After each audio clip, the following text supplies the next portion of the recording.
Good morning. Today is Friday, April 28th. The time right now in Kuala Lumpur is 11:02 in the morning. And overnight, we have quite a big move on Wall Street. Last night, we have the release of the first quarter GDP for the United States.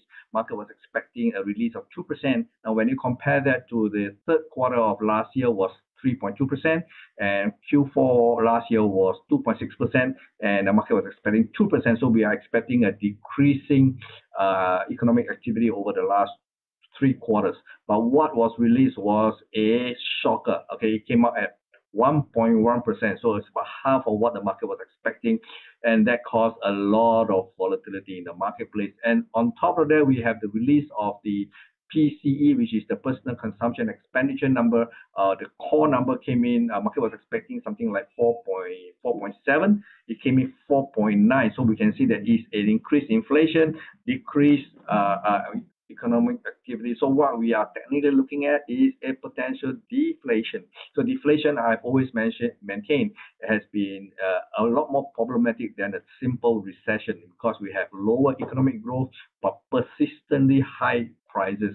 So if the US is caught in deflation, it is going to be very difficult for you to get out of a deflationary cycle. But the market took it very differently. Market, all they see is that, okay, last month we have a banking crisis caused largely by very high interest rates. Okay, so now with the latest GDP numbers for the first quarter of this year, it shows that economic activity has slowed down, and if we continue at this pace, very soon the US economy is going to go into a recession. So they say, okay, you have broken the banking system. Now it looks like the real economy is also hurting because of high interest rates.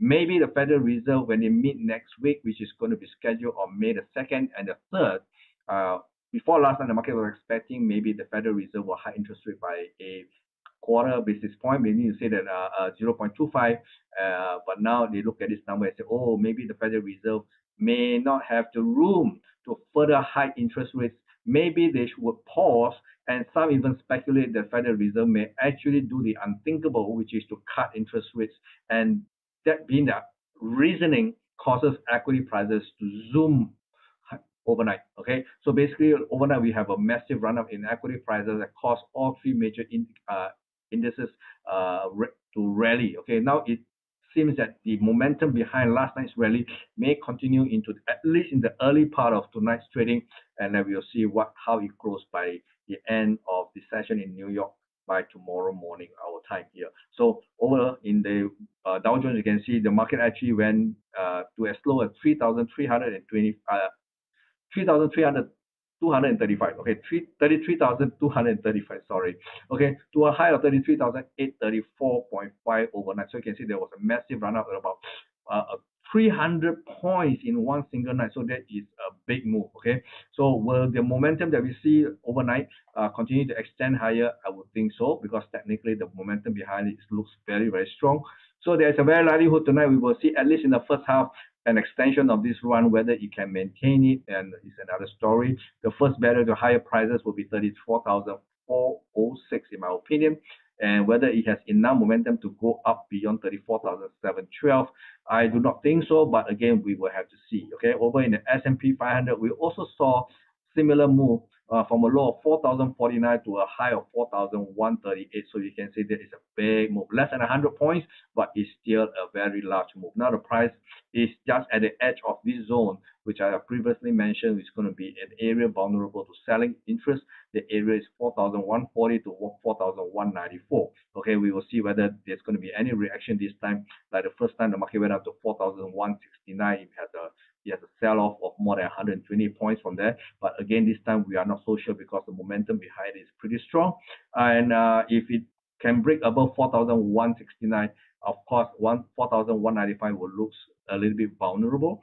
It may be exceeded. Again, we want to see how it reacts. If the market punch through this level but could not sustain and close back down, that will be a classical reversal signal. We will have to watch. Okay, in Nasdaq, I think this market is getting ready to fly. Okay, because we can see just last week on Wednesday, we can see market actually attempt to take out the year high at 13,204, fail. This time, last night market tries again, and I think this time it will be third time lucky. It is probably able to break above 13,204 this time.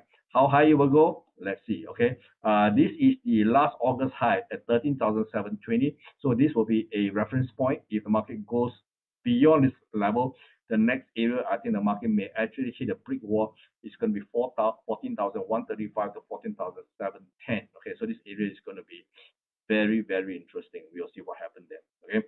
Over in Asia, we can see that because of the strong showing on Wall Street, Nikkei has actually went higher. Now, basically going into this week's trading, I actually went short on Tuesday.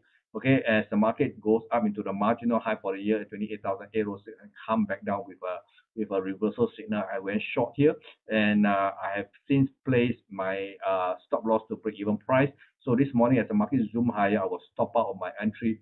So now I have no position in the Nikkei. We will see what happens next. Okay, I would love to sell back if the market allows me. Okay, so right now we will see whether the 28,806 is going to be able to stop this rally. Okay, over in the Hang Seng, we can see that the price in Hong Kong, the Hang Seng index, actually has also a reaction to the upside, but it looks like 2 hours, 1.5 hours into the morning trading, it seems that it doesn't seem to be able to hold. Okay, so this is problematic. Now remember, Hang Seng went up to a high of 20,864.7 2 weeks ago on the back of higher than expected GDP numbers for Q1 of 2023.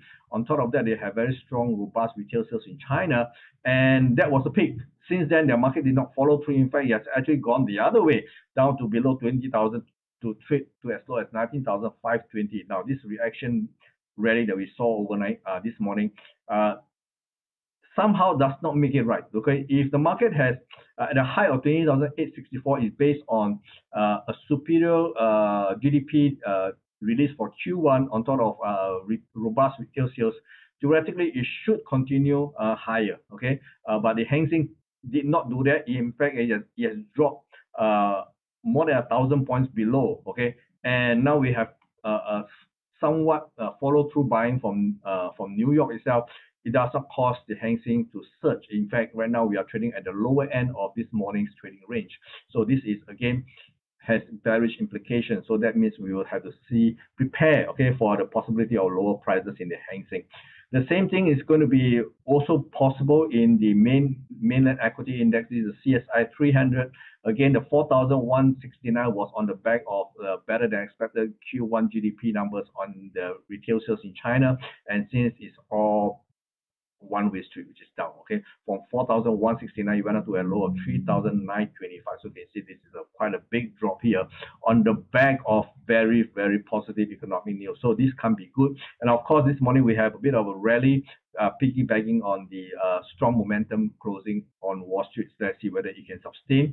We are in the early part of trading, so let's see in the second half whether it can maintain this momentum. Over in energy prices, we see crude oil basically now is basically treading water. Okay, the high of $83.49 has come down all the way to $74 overnight. This compared to Wednesday low is marginally lower, but there is no sign the market is about to find a bottom. So we will have to see. So if the reason for the equity prices to rally is because of a visible contraction in U.S. economic activity represented by the Q1 GDP number released yesterday night. That would have global implication because if the U.S. economy slows down, now that's important because the U.S. is by far the largest economy in the world. If the U.S. economy slows down, and then the rest of the world may actually follow suit. And if we have that, then we have a global recession. And if that's the case, demand for energy products will be curtailed. There will be less demand for energy prices. Thus, is also going to be translated to lower energy prices for crude oil. So whether or not we have found a bottom in the crude oil for the time being remains to be seen, but there's no evidence that it has. So we will have to prepare for the possibility if there's going to be a rebound. This is possibly a sell rather than a buy. Okay, do watch out for that. And over in the gold market, we can see gold is not really reacting very, very much. Okay, on Wednesday we have a surge, a spike, okay, to $2,009.40, which is within this bracket of prices. We I think it's going to be vulnerable to selling pressure. That area is $2,009 to $2,015, and true enough, market went up to a high of $2,009.41 and has been going down since. Now, it has not broken out of its recent range between 2012 to 1,969.30. So basically, it is trading between these two extreme prices. So the market needs to break up to the upside or break down to the downside to give us a new direction. Nearby support, if the market breaks below 1,939.3, okay, is possibly back to the point of origin, which is $1,950 before the market surged to the year high at $2,048.80. So again, by and large, the market do come down. Watch out for some kind of support around 1,950. If this level fails to hold, then the next level in which I'll be interested to go in and buy again will be a 1,914 to 1,933. So this is actually my ideal price to buy. Okay, we will have to see whether that is the case. Now, over in silver, we also see not much of an activity. We basically sideways. Market traded at a high of $26.09 and has gone down to as low as $24.49. That about the market since has gone into a sideways pattern. Now, while the market, if it goes higher to $25.30, that about does seems to be like a selling opportunity. Please do not sell this because we have seen this year silver has outperformed gold by a wide margin. So if there's going to be any weakness in precious metals, a better bet is to sell gold and not to sell silver. In fact, if the market actually goes up and come back down to $24 or $23.70, thereabout, that will be the first time we're going to get a break in terms of a market pullback to allow us to buy silver. You can see all the way for the market low of somewhere around $19 plus, we went all the way to 26 without any break at all. So the market has been very, very strong. So this will be the first time if the market ever pulls back to $24 within the range of $23.70 to $24, it is a buying opportunity. Okay. So in dollar itself, we don't see a lot of reaction. Unlike the equity players, people in the currency market are a little bit more realistic.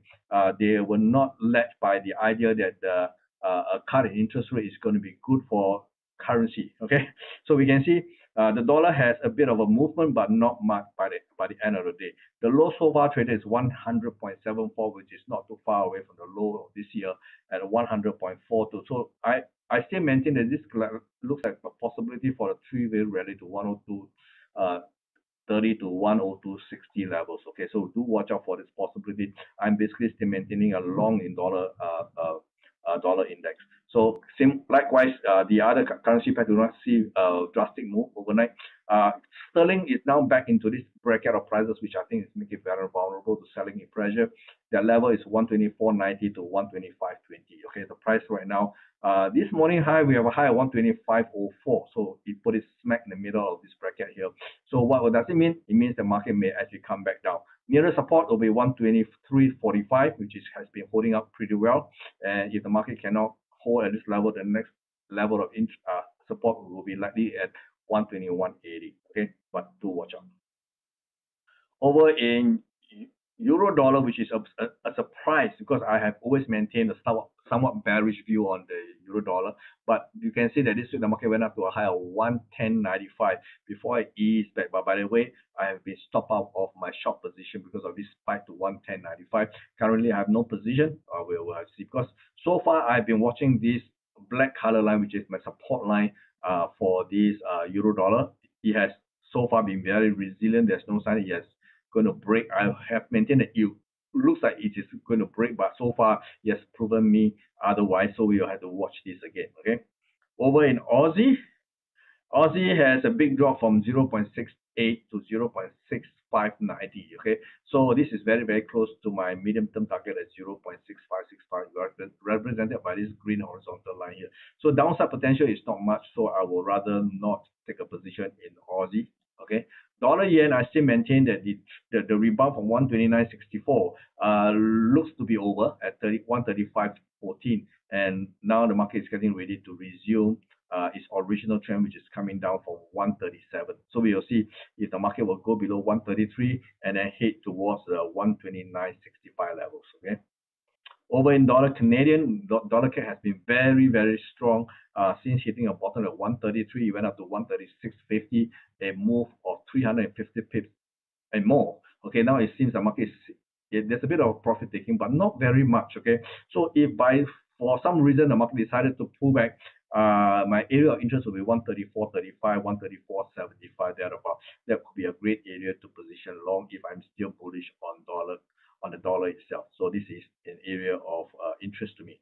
Over in the crypto market, we have seen some kind of volatility over the last 48 hours. Now, from 27,000 thereabout, market zoom all the way to 30,000, then falls back down to below 27,200. So this is a big move up, big giant move to the top, big giant move back to earth, all within a span of hours. So this is very volatile. Since then, the market has gone back up again. This last night we seen Bitcoin flirting with 30,000 to a high of 29,887, and then this morning we see a bit of a deflation. Okay, so whether this is going to signal another rally in the Bitcoin market, it's hard to say because of this particular move here that actually muddled the waters to the point where it's totally unclear whether it is favorable to the downside or is it favorable to the upside. So right now, just watch. Okay, I have no recommendation or I have any particular view on Bitcoin for the time being.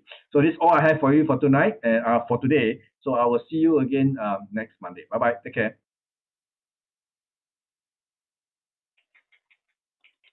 还没有完呢。